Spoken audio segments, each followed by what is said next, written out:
in Dallas. Why? It's a 30-foot tall giant eyeball. Who needs that? Hello, everybody, and welcome to another episode of The Game Plan. And this is our second city in Texas, and it's home to the Texas Rangers, Dallas, and Fort Worth. We're doing the whole metro area here, and I'm Anthony. I am Daddy. I'm sorry I'm wearing Texas Rangers gear. Just what I happen to have on today. But yes, like this little guy, a Milwaukee Brewers fan, so don't be fooled by the wardrobe. Before we get to our top fives, though, of things that we want to do, the attractions in the Dallas-Fort Worth area, we've got an honorable mention because this might be the thing that's more sort of Dallas-Fort Worth defining than anything else you can do in that region. But during the baseball season, you can only really do it once a year. It is the State Fair of Texas. It is the largest state fair in America. Wow. And Wisconsin has a pretty big one. You get about 1 million people that go to the Wisconsin State Fair. They've had crowds of bigger than 3 million at the Texas State Fair. It is massive. It's long. But it goes mainly into October. It's only like really the first week of the event is the last week of September. So it's the only thing that really carries over to baseball season. So the odds are against us being able to ever go to it. Take a guess where your first pick is of attractions to check out.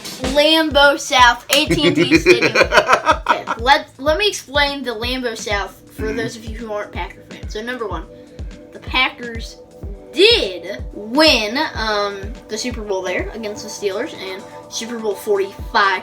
And the Packers have never lost there when we're taping this.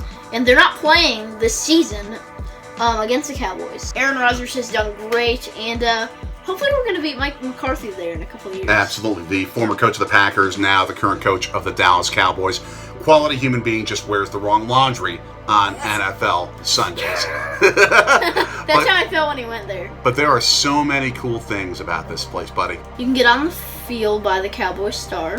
You can go into the luxury boxes.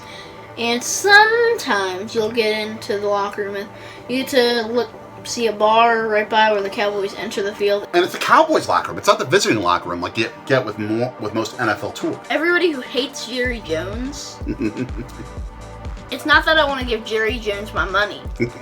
It's that. It's Lambeau South, so we got it. It is such a unique construction of a stadium, such unique architecture. It is absolutely massive. You can get 105,000 people in there for a football game, like when the Packers beat the Steelers in Jerry World in February 2011. Your number 2 pick is another very noteworthy landmark in the Dallas-Fort Worth area. It is the George W. Bush Presidential Center.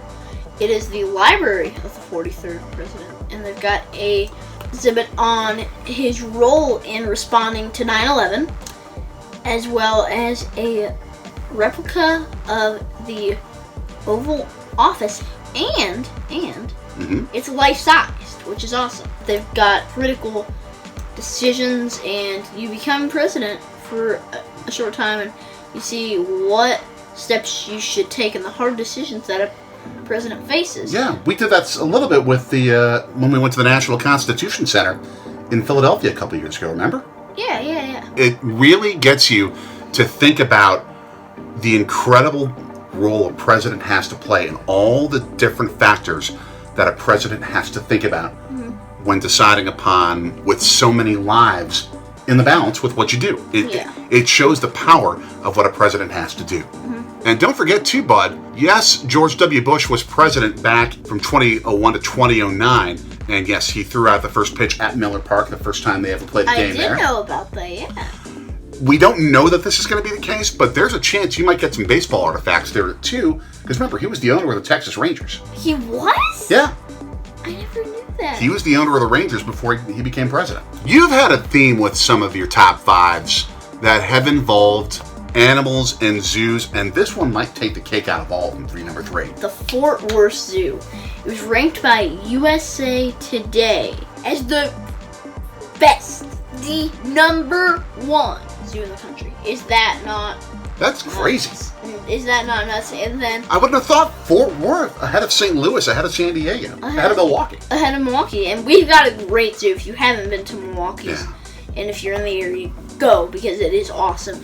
They've got more than 7,000 animals and a new baby giraffe. Oh, baby giraffe. It's taller than you, and it's a baby. And It's taller than Daddy, and it's a little baby giraffe. A little baby giraffe. They've got a brand new elephant exhibit. Being constructed as we speak. And they've got the Texas horned lizard. And maybe that's where the horned frogs got their name. Horned frogs and lizards, those are different things. They're things, but they're close. I think that a horned frog is actually a thing, though.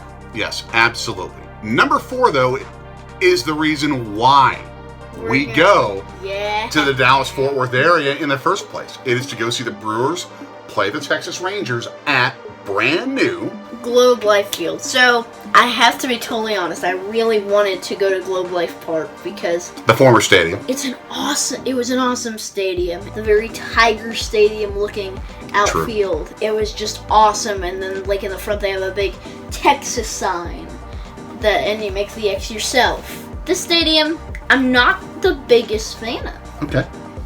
It's essentially copying Minute Maid Park. It's exact same design. They don't have the train, but it's the exact same design, exact same kind of roof, exact same kind of panels in left field. It still seems to be a pretty cool stadium, and it's air conditioning. That's important, has it.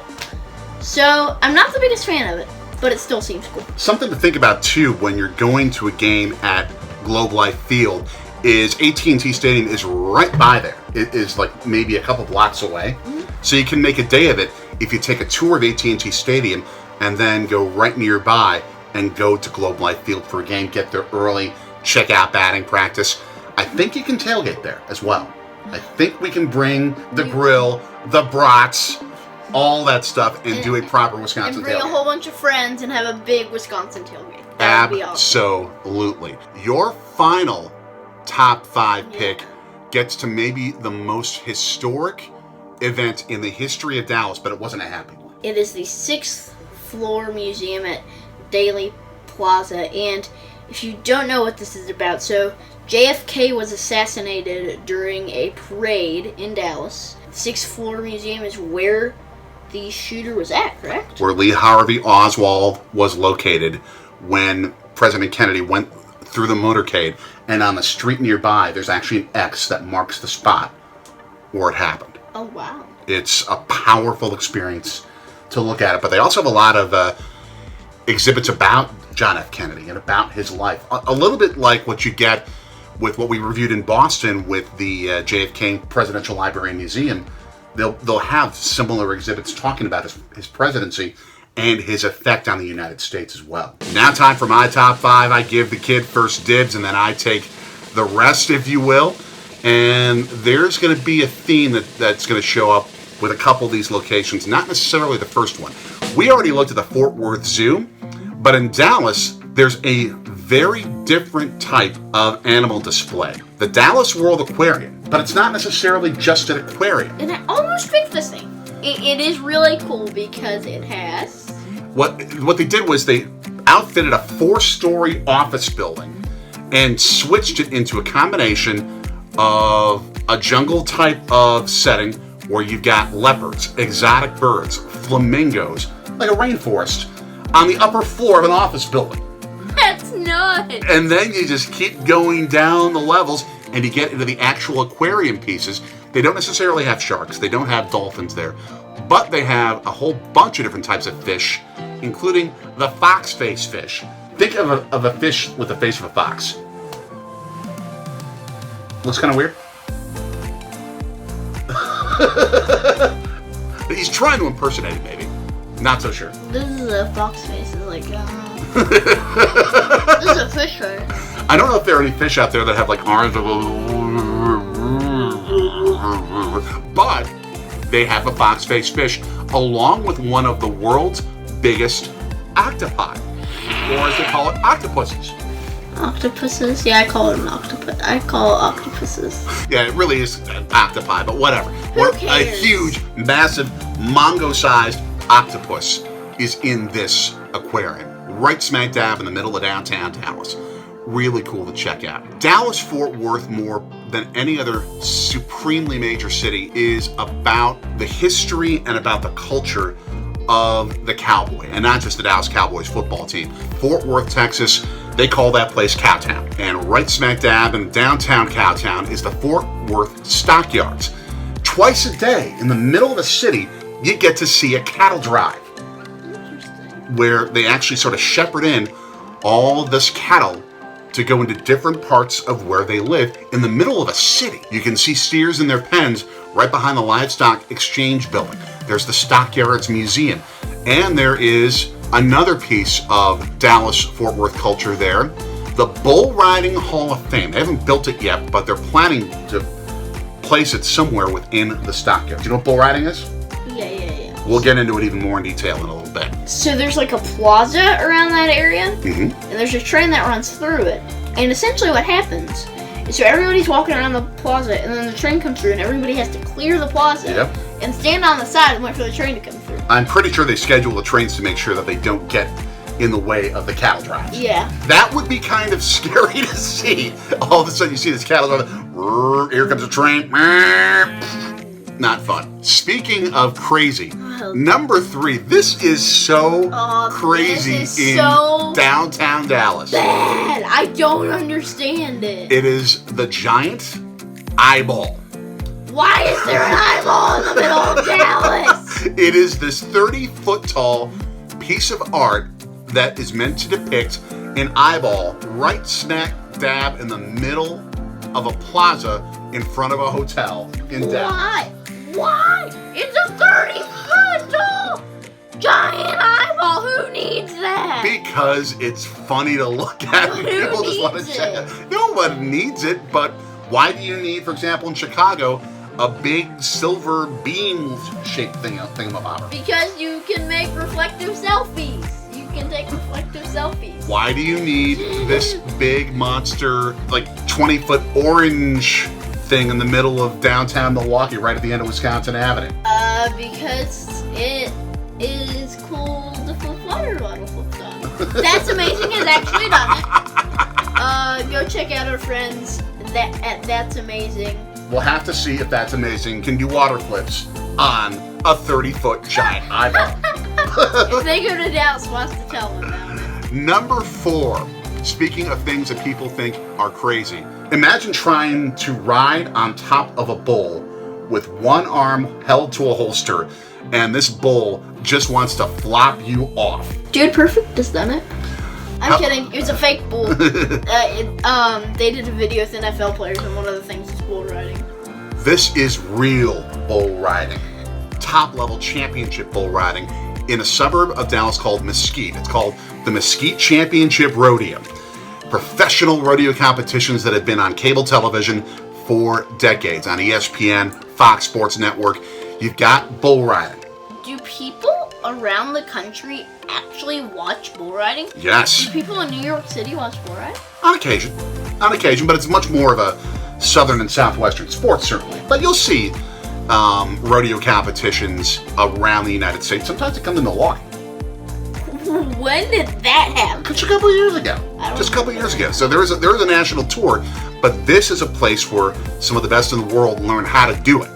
World-class bull riding, bronco riding, horse riding, where they try and buck the rider off. There's also animal roping, where you take a rope and can you like tie up a calf and tie its legs around with a tie.